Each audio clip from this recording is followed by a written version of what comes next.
Back again. Yeah. Um, I just noticed over here. I'll point this out quickly. Um,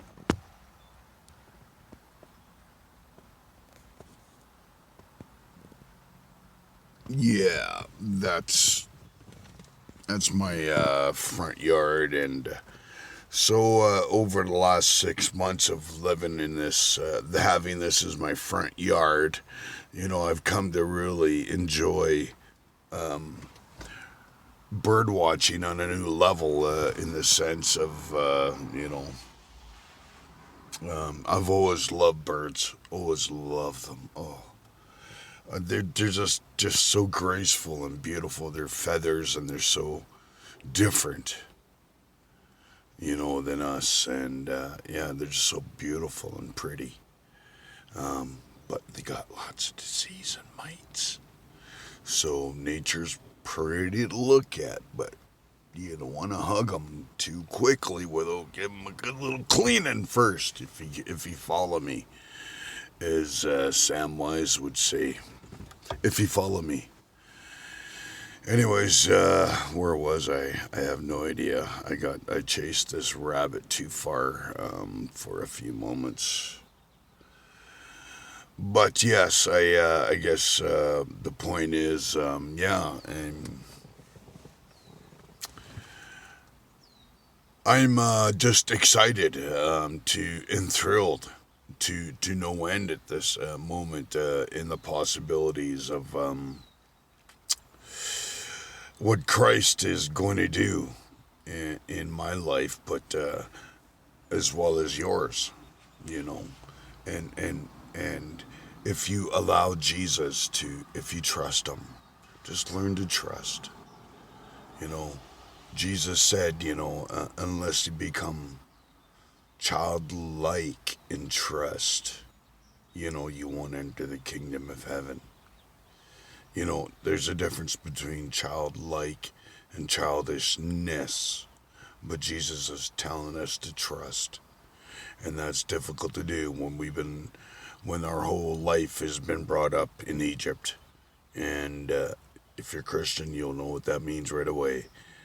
In the world, and so we are in, but not of the world, and there's a whole bunch of philosophical crap out there about sin, and but you know what, sin is sin, it's death, and Paul said it very well, for the wages of sin is death, you know but the gift of God is with Jesus, right? I have I'm just so glad that being a Christian, you know you don't lose your identity as you think you will. You become who you are in Jesus. He says, Sarah, Mary, Beth, whatever your name is, he calls, he says, Winston, Cedar, Oakley, whatever your name is, Samson, Matthew, it doesn't matter. He calls us and he knows us by name. So, you want to listen for the good shepherd's voice. Anyways, anyways, my point being is, being a Christian is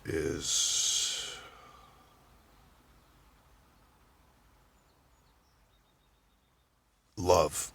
Love your neighbor, and that means entering in, to your neighbor's life with no ill will, with no keeping up with the Joneses, neighbor like kind of stuff, and looking at their stuff and saying, oh, they're better off than I am, or oh, you know.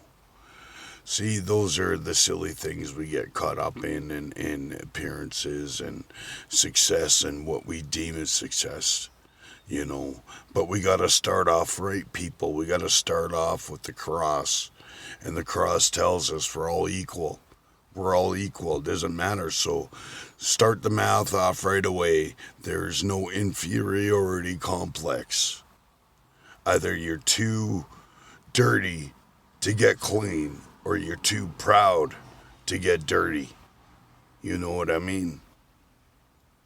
So these are areas, and, this comes from an ex-sinner, who just loved to sin, I loved it. It comforted me.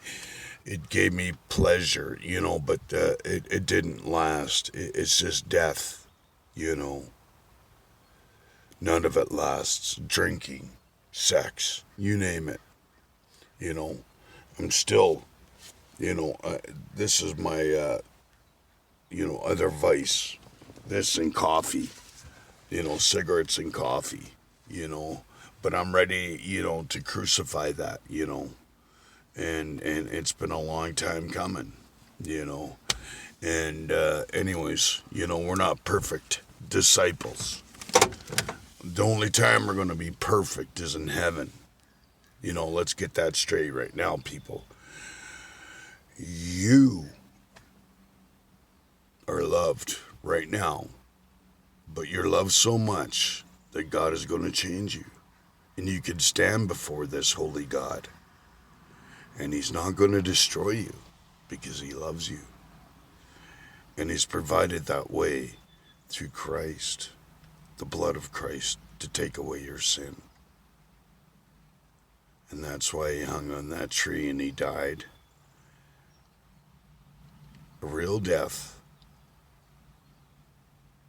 And He rose from the grave 3 days later. That's Christianity. And then again, He ascended.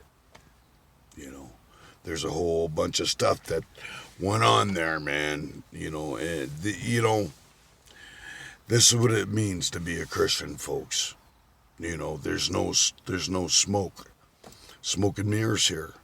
Jesus is real. He doesn't play games. It's free. Salvation is a gift.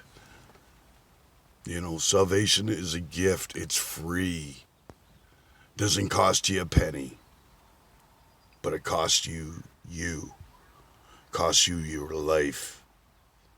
And you give it to Jesus. And He'll make something of it. And that doesn't mean $1 million in the bank. It doesn't mean a trophy wife. It doesn't mean the Canadian dream. Syrup and freaking whatever. Living in, log houses, or teepees. Like I'd love to be in a cedar plank house, man. Like a mansion. I could throw $10 million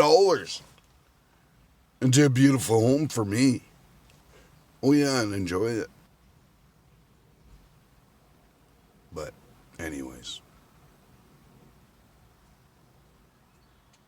we're in and not of the world. Amen.